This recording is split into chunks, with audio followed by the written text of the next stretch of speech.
D'ailleurs, mais évidemment, quand le droit moral de l'artiste est en jeu, donc si c'est une modification d'une œuvre, si c'est un détail, s'il y a une surimpression quelconque sur l'œuvre, évidemment que l'artiste reçoit la demande, reçoit la maquette de la modification pour valider ou non, du coup, l'exploitation.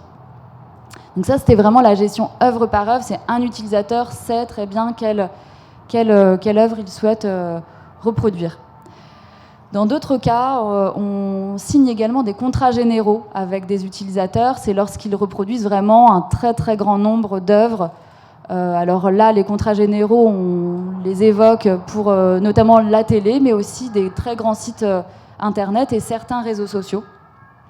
Donc quand je dis certains réseaux sociaux, c'est pour l'instant, il n'y a que 2 réseaux sociaux, c'est YouTube et Dailymotion, qui ont des contrats avec la DAGP. Et donc ce sont ces sociétés qui règlent les droits d'auteur à la DAGP pour qu'on les reverse ensuite aux artistes.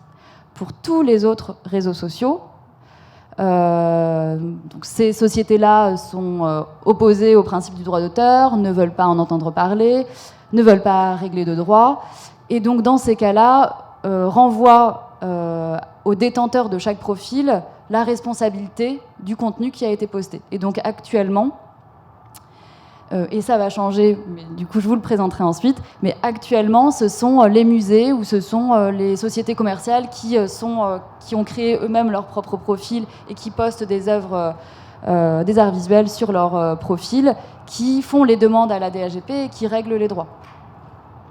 Donc les choses vont changer, en tout cas on l'espère fortement, mais et la législation en tout cas est plutôt en faveur du coup de cet arrêt de transmission de responsabilité sur les détenteurs des profils, mais que ça soit bien les sociétés, Facebook, Instagram, Twitter, etc., qui prennent en charge le règlement des droits d'auteur. Comme le font vraiment YouTube et Dailymotion, ont des contrats avec la DAGP depuis une dizaine d'années déjà, et donc c'était bien avant du coup la directive dont je vais vous parler maintenant. Et du coup sont vraiment des bons élèves, on va dire, en matière de rémunération des artistes pour les œuvres du coup qui sont donc les œuvres des artistes des arts visuels qui sont reproduites au sein des vidéos mises en ligne sur ces plateformes. Alors du coup maintenant je vais vous évoquer donc les actualités du droit d'auteur, vraiment les aspects plus juridiques. Donc là c'est vraiment pour les réseaux sociaux, ces actualités-là, puisque du coup, ça va un petit peu changer les choses et du coup, faire en sorte que ça soit aux sociétés, aux plateformes du coup, de réseaux sociaux, de prendre en charge les droits d'auteur. Bon, là, du coup, petite définition d'un réseau social. Donc c'est une plateforme de partage de contenu et qui regroupe plusieurs profils d'individus, donc avec des échanges de textes, photos, vidéos, parfois que photos, parfois que vidéos, parfois les trois. C'est un lieu de promotion aussi pour les détenteurs des profils. On peut y avoir accès aussi à des services et des informations, donc avec des messageries, chats, etc.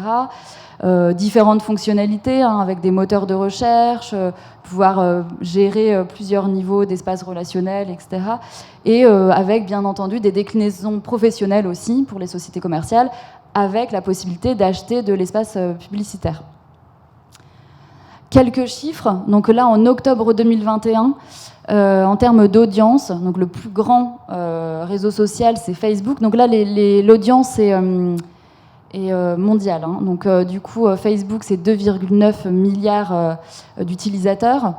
YouTube, 2,3 milliards. WhatsApp, 2 milliards. Instagram, 1,4 milliard. WeChat, 1,2 milliard. TikTok, qui n'existait pas... il y a 2 ans, j'ai fait la même présentation et à l'époque, TikTok n'était pas dans cette liste. Donc, en l'espace de 2 ans, voilà, 1 milliard d'utilisateurs. Donc, TikTok, c'est une plateforme uniquement de vidéos. LinkedIn, 774 millions. Après, un petit peu plus bas, Pinterest, qui est dédié uniquement à l'image, 454 millions. Twitter, 436 millions. Voilà, on voit vraiment qu'il y a un nombre d'utilisateurs extrêmement important. À noter que Weibo et WeChat sont des réseaux sociaux chinois et que qu'en l'espace aussi de quelques années, ça a explosé. Et puisque du coup, notamment ça remplace par exemple Facebook et Instagram en Chine. Là aussi, à nouveau des chiffres, mais là en termes plutôt de revenus. Donc déjà, en fait, les revenus des réseaux sociaux sont à plus de 70% liés à la publicité. Et du coup, les chiffres d'affaires de 3 plateformes, en tout cas des 3 plateformes les plus connues, on va dire, à fin 2020. Donc Facebook, c'était 86 milliards de dollars, Twitter, 3,7 milliards de dollars et Instagram, 12,32 milliards de dollars, sachant que Facebook détient aussi Instagram. Donc voilà, on parle de revenus colossaux. Et donc, il n'est pas du tout normal, en tout cas, qu'ils ne règlent pas de droits d'auteur, vu aussi les sommes que eux amassent et vu le nombre de photos, d'œuvres d'art qui sont sur ces réseaux sociaux. Hop, alors, du coup, je vais donc vous présenter la fameuse directive européenne sur le droit d'auteur qui a été votée en avril 2019. Alors là, juste petit retour, du coup, avant cette directive, donc la situation préalable.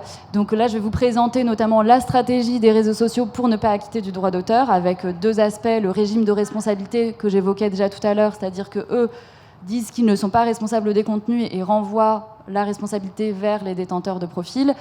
Et puis autrement, l'autre aspect, c'est l'appropriation des droits sur les contenus qui sont postés. Et dans un second temps, les enjeux de la directive donc à l'époque.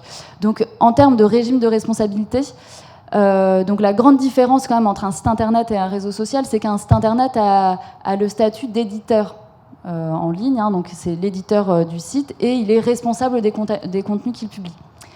Les réseaux sociaux, du coup, eux, sont dans une posture de permettre donc à des tiers de mettre des contenus en ligne et se sont très longtemps cachés derrière le statut d'hébergeur, donc, dont la définition dans la loi du 21 juin 2004, donc l'hébergeur, cette loi prévoit que l'hébergeur est une personne physique ou morale qui assure même à titre gratuit le stockage de signaux, d'écrits, d'images, de sons ou de messages de toute nature fournis par des destinataires de ces services. Donc vraiment, les réseaux sociaux se cachaient derrière ce statut d'hébergeur en indiquant qu'ils n'assuraient que des prestations purement techniques et que du coup, ils n'étaient pas du tout responsables des contenus qui étaient postés. Et donc, ils renvoyaient vraiment vers les utilisateurs des réseaux sociaux. Et donc, ce qui voulait dire aussi que donc, s'il y avait du contenu contrefaisant mis en ligne, c'était de la responsabilité de l'utilisateur et donc pas du tout des réseaux sociaux. Voilà, du coup là c'est à nouveau donc cet aspect de responsabilité transmise du coup à l'utilisateur, et de toute façon quand vous créez un compte sur ces réseaux sociaux, vous avez justement dans les conditions générales une indication que c'est vous du coup qui êtes responsable des contenus postés, et donc vous vous engagez notamment à ne pas partager, par exemple, des contenus qui enfreignent ou violent les droits de tiers, y compris des droits de propriété intellectuelle. Donc vraiment, là, les réseaux sociaux se désengageaient de toute question liée à la propriété intellectuelle. Le deuxième aspect, et donc c'est vraiment sur ces 2 aspects, hein, le régime de responsabilité, et puis là, le deuxième aspect, l'appropriation des droits, que nous, on a essayé en tout cas de faire du lobby au niveau européen et tout ça pour essayer de faire changer les choses, et que du coup les réseaux sociaux soient reconnus responsables du coup des contenus qui étaient mis en ligne sur les plateformes. Donc il faut savoir que quand un utilisateur du coup crée un compte sur les réseaux sociaux et poste des contenus, il est contraint de céder ses droits d'auteur aux plateformes, hein. Donc notamment là, je vais lire un extrait aussi des conditions générales, hein, donc lorsque vous partagez, publiez ou importez du contenu protégé par les droits de propriété intellectuelle sur ou en rapport avec nos produits, donc les plateformes, vous nous accordez une licence non exclusive, transférable, sous-licenciable, gratuite et mondiale pour héberger, utiliser, distribuer, modifier, exécuter, copier, représenter publiquement ou afficher publiquement, traduire et créer des œuvres dérivées de votre contenu. Ensuite, cela signifie que si vous partagez une photo sur un réseau social, vous nous autorisez à la stocker, la copier, la partager avec d'autres personnes. Donc ça, il faut quand même le savoir. Et là, de toute façon, c'est pas que pour le droit d'auteur, c'est en règle générale. Il faut savoir que pour toute photo ou vidéo postée sur un réseau social, il y a une cession à cette société. Du coup, Facebook, Instagram, Twitter, etc. Et ces sociétés peuvent ensuite réutiliser comme ils le souhaitent, à titre gratuit, en transférant la session à une autre plateforme et du coup de réutiliser comme ils l'entendent les images qui ont été postées. Donc voilà, c'était vraiment les deux aspects, ce régime de responsabilité et l'appropriation des droits qui du coup nous a incité, nous mais pas que, c'est évidemment le ministère de la Culture et puis les autres pays européens aussi, à essayer du coup de faire voter quelque chose au niveau européen pour responsabiliser les plateformes. Donc c'était l'enjeu du coup de la directive et qui a été donc signée en avril 2019 par la Commission européenne. Voilà. Donc, par le Parlement européen. Mais c'est à l'initiative de la Commission européenne qui voulait un petit peu moderniser le droit d'auteur. Et du coup, il y a eu cette adoption au niveau européen. Donc c'était en avril 2019. Le gros enjeu ensuite, c'était la transposition de cette directive dans les lois nationales. Donc là, je vous l'indique, la transposition dans la loi française, elle a eu lieu en mai 2021, donc quand même 2 ans après. Et la France est le premier pays en Europe qui transpose cette directive dans sa loi. Donc les autres... voilà, ça prend du temps. Nous, ça, déjà en France, on était le premier à vouloir le faire et à être vraiment soutenu par le ministère de la Culture là-dessus. Et ça nous a pris quand même 2 ans. Et les autres pays européens, en tout cas, c'est pas encore le cas.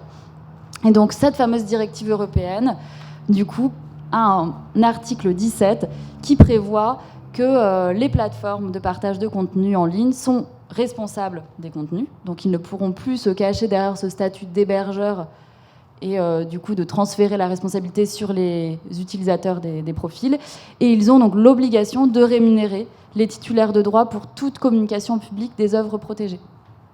Donc cette directive européenne et la loi française, c'est vraiment pour toutes les disciplines qui relèvent du droit d'auteur. C'est pas que pour les arts graphiques et plastiques, c'est aussi la musique, le cinéma, les documentaires, les écrits, etc. Et alors, faute d'entente entre les plateformes et les ayants droit, du coup, les plateformes auront l'obligation de mettre un système technique en place pour retirer les contenus. Bon, évidemment, nous, à la DHP, c'est pas du tout ça qu'on souhaiterait, évidemment. Là, nous, notre objectif, c'est en fait d'aller négocier des contrats avec chacune de ces plateformes pour, du coup, obtenir une rémunération et évidemment que les œuvres restent en ligne sur les plateformes.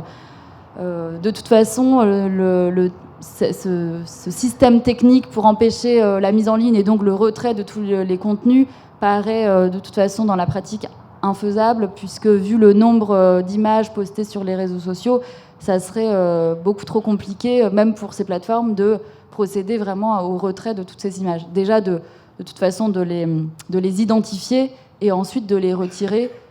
Voilà, donc l'objectif, c'est de contractualiser avec ces plateformes et d'obtenir une rémunération pour les artistes. Tu voulais dire quelque chose ? Oui. Je voulais vous dire que ça paraît encore très abstrait, mais ces avancées, ces lois sont en cours. Et c'est très très important que nous, artistes, nous en ayons conscience. Parce que ça nous permet aussi, quand la DHGP ou d'autres sociétés nous demandent de les aider en signant des pétitions, c'est là où nous sommes acteurs.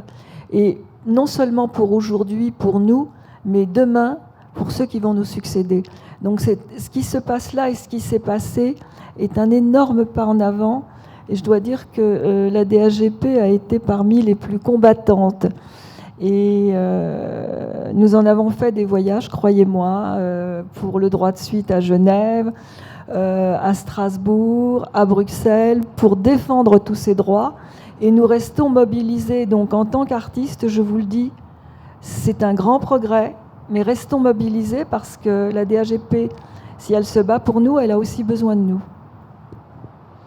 Alors c'est vrai qu'il y a eu, là j'ai vraiment fait un raccourci par rapport à cette directive de 2019, mais en fait ça faisait depuis 2016 qu'il y a eu beaucoup de lobbying, de rencontres avec le ministère de la Culture, de déplacements à Bruxelles, au Parlement européen, pour que des députés entendent cette cause, la soutiennent et essayent d'obtenir du coup une directive justement au niveau européen. Donc ça a été... ce sont des combats de longue haleine, et puis de toute façon, vous le voyez déjà aussi, le fait que la loi soit transposée 2 ans après une directive, du coup, c'est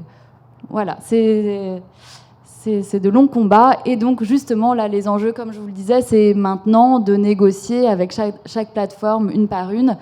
Alors, nous, de notre côté, on est en contact avec certaines d'entre elles, mais il y a encore beaucoup de chemin à faire pour réussir à signer... un accord avec ces plateformes, et puis surtout du coup plateformes qui sont généralement américaines, et donc du coup il y a évidemment des équipes en France mais qui font le lien avec l'équipe aux États-Unis, et donc tout ça prend aussi beaucoup plus de temps pour obtenir un accord. Alors un autre enjeu aussi de cette transposition dans la loi, et puis de ces accords potentiels, c'est notamment la collecte et la répartition des données, puisque clairement, vu le nombre d'images qui sont postées sur les réseaux sociaux, c'est surtout le problème d'identification qui va se poser, puisqu'il va falloir vraiment aller retrouver toutes les œuvres des artistes, notamment membres de la DAGP, pour quantifier ces œuvres et pouvoir obtenir une rémunération et reverser les rémunérations aux artistes concernés. Donc nous, on est en train de développer un système de reconnaissance automatique d'images, qui s'appelle R, pour Automated Image Recognition. Alors, c'est un acronyme en anglais, puisqu'en fait, c'est un projet qui est développé avec nos sociétés sœurs aussi. Donc certaines de nos sociétés sœurs à l'étranger. Donc du coup, chaque société se constitue en fait une base d'empreintes numériques des œuvres, pour ensuite qu'un logiciel de reconnaissance d'images compare en fait ces bases d'empreintes numériques que l'on a nous dans notre base de données avec ce qu'il trouve sur les sites internet. Donc c'est vraiment un logiciel qui passe sur un site internet ou une plateforme de réseau social, et qui compare, du coup, c'est vraiment par des algorithmes et des comparaisons d'empreintes numériques, et donc il peut reconnaître donc certaines œuvres qui sont celles des artistes de la DAGP. Alors le projet R, là, on l'utilise déjà beaucoup pour les sites internet. Pour l'instant, on aimerait un jour l'utiliser pour les réseaux sociaux si on arrivait à avoir un accord avec ces plateformes.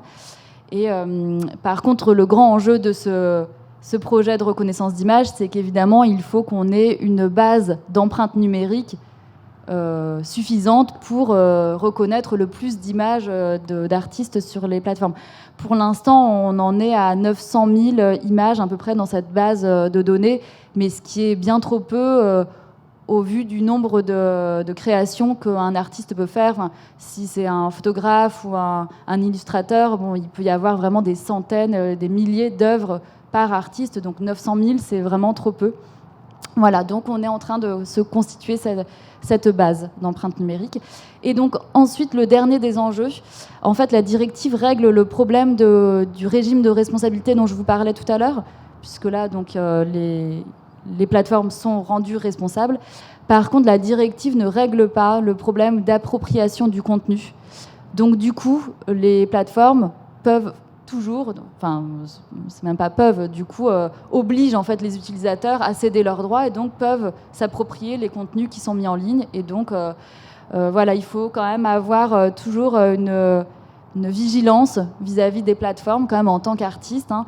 Et donc du coup nous on conseille en tout cas aux artistes de ne pas mettre des fichiers ou des images en trop haute définition sur les plateformes de réseaux sociaux.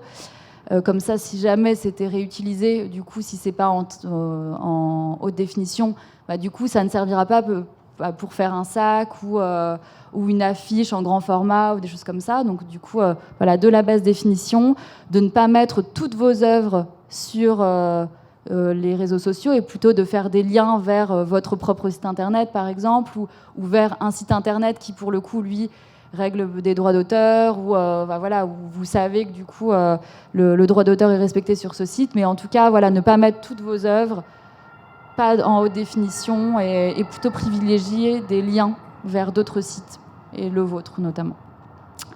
Voilà, et aussi, dernière chose quand même, pour la protection des œuvres, de bien mettre le copyright avec votre nom ou le copyright de la DAGP en plus de votre nom si vous êtes adhérent à la DAGP. Mais voilà, vraiment de bien mettre un crédit pour que ensuite des utilisateurs ne disent pas bah, j'étais pas au courant qu'il y avait du droit d'auteur, ce genre de choses, quoi. Voilà.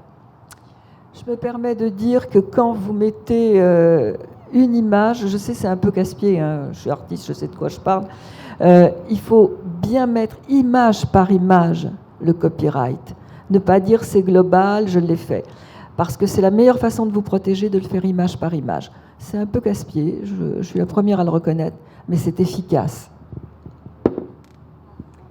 Il y a aussi d'ailleurs autrement la possibilité de mettre un filigrane. Alors ça, tous les artistes ne valident pas forcément ce principe puisque ça peut un peu dénaturer l'œuvre. Mais voilà, et du coup, ça empêche, on va dire, la réutilisation des œuvres, ou en tout cas, ça la rend plus compliquée parce que bon, un filigrane, ça peut s'enlever, mais bon, faut faire quand même une manip sur l'image, donc au moins, il y a moins de chances, en tout cas, que vos œuvres soient récupérées par les réseaux sociaux pour un autre usage, du coup, que juste la publication sur votre profil. Voilà, bon, c'était tout donc, pour cette présentation sur le droit d'auteur sur les réseaux sociaux et donc les dernières avancées en la matière. Et donc, voilà, si vous avez des questions, n'hésitez pas. Hop. Tenez. Attendez, on va vous donner un micro, madame. Oh, pardon. Merci. Si une plateforme prend une œuvre, à défaut d'avoir un droit à payer ou quoi que ce soit d'autre, est-ce qu'elle est quand même obligée de mentionner l'auteur de l'œuvre ? Alors, normalement, oui, puisque ça relève du droit moral. Et du coup, donc, le droit moral, il y a plusieurs aspects dans le droit moral, mais il y a notamment le droit à la paternité de l'œuvre. Donc, ça veut dire que chaque artiste doit avoir son nom apposé à côté de ses œuvres. Mais clairement, les plateformes de réseaux sociaux ne respectent pas le droit d'auteur dans son intégralité, hein. Les droits de reproduction et de représentation et le versement d'une rémunération, mais le droit moral non plus, hein, il n'est pas du tout respecté. Mais on est en droit voilà. de l'exiger. Alors vous pouvez le demander, oui. Oui. Par contre, ce n'est pas sûr que vous arriviez à avoir gain de cause. Voilà, bien sûr, c'est ça. Oui. Mais bien sûr, vous pouvez le demander. D'accord, merci. Par rapport aux pays qui ne respectent pas ça, par exemple aux États-Unis, ils fonctionnent comment ? Qui respectent les droits d'auteur, comment ça marche par exemple aux États-Unis ou... Alors, du coup, aux États-Unis, il y a des législations qui protègent les auteurs et il y a du droit d'auteur. Enfin, notamment, les États-Unis a une société d'auteurs pour les arts visuels et fait partie du réseau des 50 sociétés sœurs. Du coup, oui. Alors, quand je disais, du coup, les sociétés les pays où il n'y a pas de société d'auteurs et où, du coup, le droit d'auteur n'est pas du tout respecté, c'est plutôt des pays soit sur le continent africain, soit en Asie. Hein. Du coup, voilà. Mais tous les pays occidentaux ont des sociétés d'auteurs qui essayent, en tout cas, de protéger les artistes au mieux et qui ont des législations, en tout cas, pour s'aider dans cette cause, quoi. Oui. Alors, fort de ces connaissances nouvelles, si on supprime nos images sur Facebook ou Instagram, qu'est-ce qui se passe ? Si vous Si on supprimez... supprime les images. Au Au niveau des droits. Comment puisque, Si vous les supprimez, du coup, il n'y a plus de reproduction des œuvres, donc il n'y a plus de droit à régler de la part de Facebook, par exemple. Ou de la part de... Alors là, je ne sais pas si c'est vos œuvres que vous avez mises sur votre propre profil, ou alors si c'est vos œuvres que vous trouvez sur le profil d'un tiers. Voilà, mais si c'est sur le profil d'un tiers, actuellement, c'est le tiers qui prend en charge les droits d'auteur et qui vous les reverse à vous ou qui les reverse à une société d'auteur comme la DAGP. Voilà. Vous faites des procédures aujourd'hui et vous arrivez à suivre les gens quand ils veulent vraiment pas payer. Alors oui, on a quelques procédures en cours, alors pas... là, du coup, les procédures en cours pour la DAGP relèvent de tous les droits que j'ai pu présenter tout à l'heure. Donc, notamment, la plupart des procédures portent plus sur le droit de suite. Autrement, après, les procédures qu'on peut faire pour Internet, c'est pour essayer de faire fermer des sites contrefaisants. Et donc, ça va être vraiment des sites qui vendent que des œuvres contrefaites ou des faux ou voilà, ce genre de choses. Mais là, du coup, ça serait pas du tout, on ferait pas du tout de procédure contre les réseaux sociaux, par exemple. Voilà. C'est que on est une société de 60 personnes et on n'aurait pas les moyens, nous en tout cas, d'aller faire une procédure, en tout cas contre ces plateformes. Et ça, de toute façon, la loi là prévoit quand même que les plateformes doivent revenir vers les sociétés d'auteurs pour essayer de négocier un contrat. Donc voilà.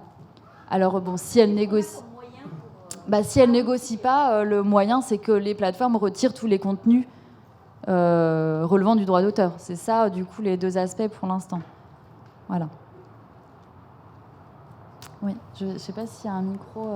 Oui, justement, dans la continuité de ça, bonjour à tous. Sur Internet, les ventes qui se font, il y a même des gens particuliers qui commencent à faire des sortes de ventes aux enchères par leur réseau. Quelle visibilité avez-vous sur les droits de suite que vous évoquiez tout à l'heure? Alors en fait, le droit de suite, il s'applique uniquement quand c'est vraiment en cas de revente, Oui. Et quand la revente se fait par l'intermédiaire d'un professionnel du marché de l'art, donc galerie ou maison de vente. Quand c'est entre des particuliers, là, du coup, il n'y a pas de droit de suite. Par contre, nous, on peut essayer d'intervenir pour la mise en ligne de l'œuvre, du coup, sur le site Internet. Malheureusement, par exemple, dans mon service, on est 5 pour traiter tout Internet et tous les réseaux sociaux. Et alors, on reçoit déjà beaucoup de demandes d'utilisateurs qui font bien les choses, donc c'est déjà notre priorité. Et après, on a une partie un petit peu veille, et puis une personne qui est en charge vraiment des questions de piraterie, donc toutes les œuvres non autorisées, contrefaisantes et tout ça qui sont mises en ligne sur Internet. Et on essaye d'intervenir du mieux qu'on peut, mais c'est très compliqué. Et c'est souvent parce que les auteurs, du coup, nous renvoient les choses qu'ils ont trouvées, en fait. Voilà. Donc, en clair, les particuliers ne payent pas de droits de suite sur... Non, très intéressant. Voilà. Et sachant qu'aussi, il faut savoir quand même que même de toute façon, un particulier qui met une œuvre sur son blog ou même sur un profil de particulier sur les réseaux sociaux, c'est pas notre objectif final d'aller faire payer les particuliers. En fait, nous, on est quand même beaucoup plus sur les sociétés commerciales qui utilisent des œuvres, sur les institutions quand même publiques, les musées, les centres d'art, etc., pour que ceux dont l'activité est basée autour des arts visuels, qu'ils règlent des droits d'auteur. Mais les particuliers, généralement, on se contente de demander le retrait des œuvres plutôt que de la perception, et plutôt faire de la pédagogie, puisqu'il y a quand même très peu de personnes qui savent qu'il y a du droit d'auteur qui s'applique quand ils sont, je sais pas, dans un musée, qu'ils prennent une photo d'un tableau et qu'ensuite ils la mettent sur leur profil. Oui. Voilà. Surtout les droits de suite, c'est encore plus méconnu. Les Oui. droits de suite dont on parlait. Merci beaucoup. Je sais pas, il n'y avait pas une autre question? Non, j'ai cru, non. D'accord. Voilà. Bon, je ne sais pas s'il y a encore d'autres questions ou pas. Oui. Attendez, on va vous donner le micro, madame. Mm-hmm. Attendez. Excusez-nous. J'avais une question par rapport au logo du copyright.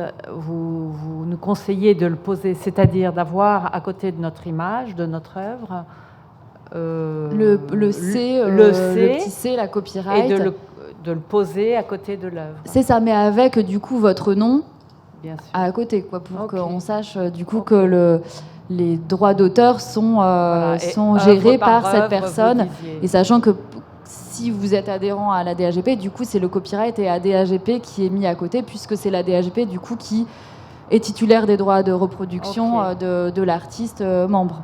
Voilà, donc c'est soit à côté, soit ça peut être en petit sur l'image.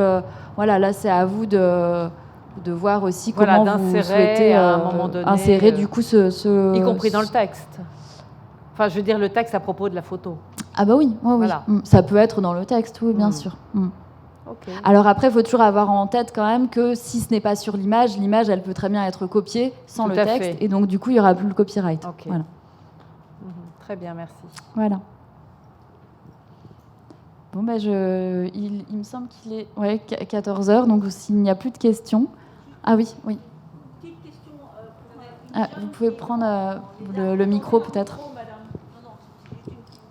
Une jeune qui se lance dans le design graphique sur Internet, là, en 3D et tout ça, si elle veut, elle peut adhérer à l'adage, et ça coûte cher pour une débutante, on va dire, une jeune qui commence.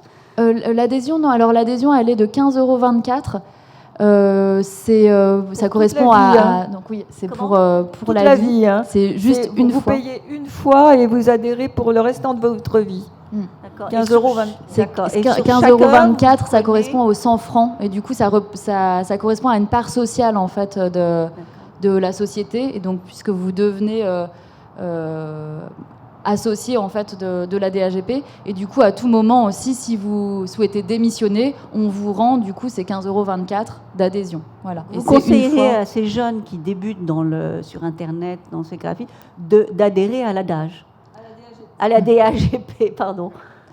Est-ce que ça serait un bon conseil pour Ah oui, en tout cas, nous, on intervient beaucoup dans les écoles d'art, parce que justement, les étudiants, parfois, ne connaissent pas du tout le droit d'auteur. C'est pas forcément quelque chose qui est enseigné dans les écoles. Donc, oui, en tout cas, de nous contacter pour en savoir un peu plus, quoi, oui. Je me permets aussi de dire qu'il y a un pôle juridique à la DAGP. Des fois, quand on a des questions complexes ou qu'on ne sait pas très bien sur un contrat, il faut faire très très attention, parce qu'on nous demande souvent au niveau de la presse ou de certaines sociétés de renoncer à nos droits à l'image, alors qu'il y a, ne serait-ce qu'avec à peu près 200 sociétés de presse, nous avons une convention. Donc il n'y a aucune raison que nous renoncions à nos droits. Donc n'hésitez pas à téléphoner pour vous renseigner ou envoyer un mail. Je peux vous dire que les retours sont très rapides. Et ça, je le dis en tant qu'artiste, entre confrères et consoeurs. Voilà. Bon, en tout cas, merci à tous. Et puis, bonne journée. Merci Solène. Merci aussi à toi.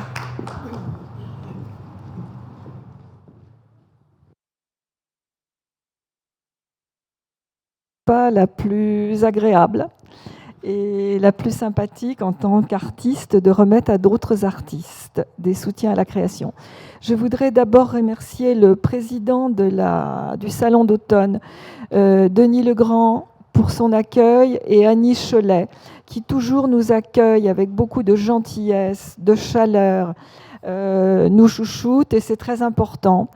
Et je ne vais pas répéter ce qu'on vient de vous dire, je ne vais pas vous représenter notre belle société, mais je ne vais pas vous faire attendre plus longtemps, et je vais commencer par appeler dans la section peinture. Je voudrais, si Thierry Lefort est là, si vous voulez bien venir. Voilà. La commission culture vous a donné ce soutien à la création, et on a trouvé que c'était un arrêt sur image monumental composé de 9 parties juxtaposées, nous plongeant dans l'univers de la température à laquelle un paysage aussi contemporain que notre mémoire, une rue centrale, jonchée de voitures et d'arbres, séparant des résidences, s'enflamme. Des masses colorées jugulent avec des ombres à peine imaginaires, projetées sur le sol brûlant et mouvementées en résonance avec les structures filiformes des rares poteaux électriques érigés vers le ciel. Donc vous avez le petit papier de la DAGP, vous avez aussi le chèque de soutien, et bravo. Merci beaucoup. Merci à la DAGP, merci de votre soutien, merci d'être là avec nous chaque année. Et puis, merci beaucoup pour ça, c'est un très grand honneur. Mais c'était toujours un plaisir. Hein. Et puis, je pense qu'au-delà du chèque, au-delà des papiers, c'est aussi une manière de se dire qu'on essaye toujours d'encourager la création. Dans le domaine sculpture, je voudrais appeler Jean-Michel Kerdiles. Merci et bravo à vous.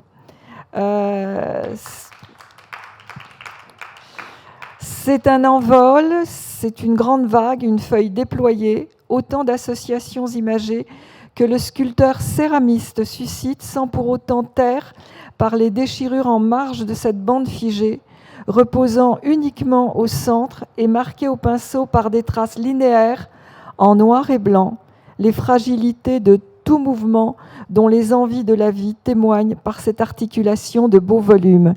Bravo à vous, Jean-Michel Kerdiles.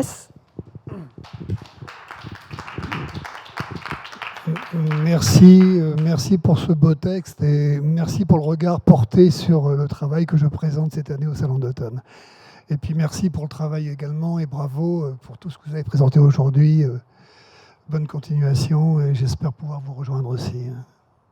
On vous accueillera avec infiniment de plaisir. Vous avez des feuilles d'adhésion, vous avez des renseignements. Vous pourrez vous servir tout à l'heure. Hein ? Tout à l'heure. Pour la section photographie, je voudrais appeler Marie-Hélène Delcambre. Bravo.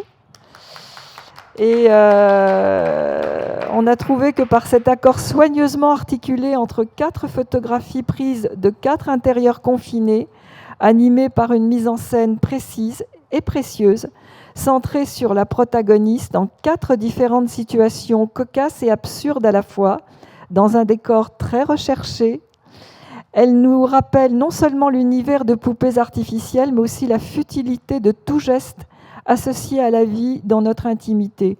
Un beau travail formel et plastique, rehaussé de recherche, de texture et de couleurs en juste exposition. Merci beaucoup. Je suis extrêmement touchée par ce texte et je suis vraiment honorée pour mon premier salon d'automne en plus. Et je m'en souviendrai. Merci. Bravo. Je vais continuer avec la section gravure et je vais appeler Annie Rosès.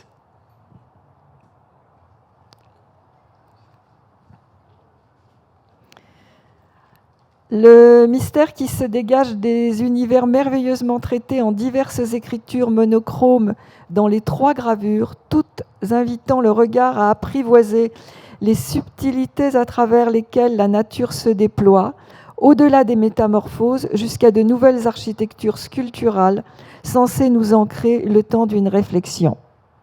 Merci.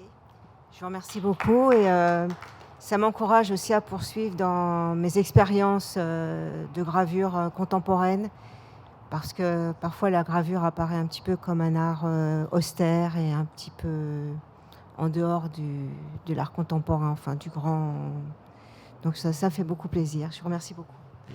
Eh bien, écoutez, bravo.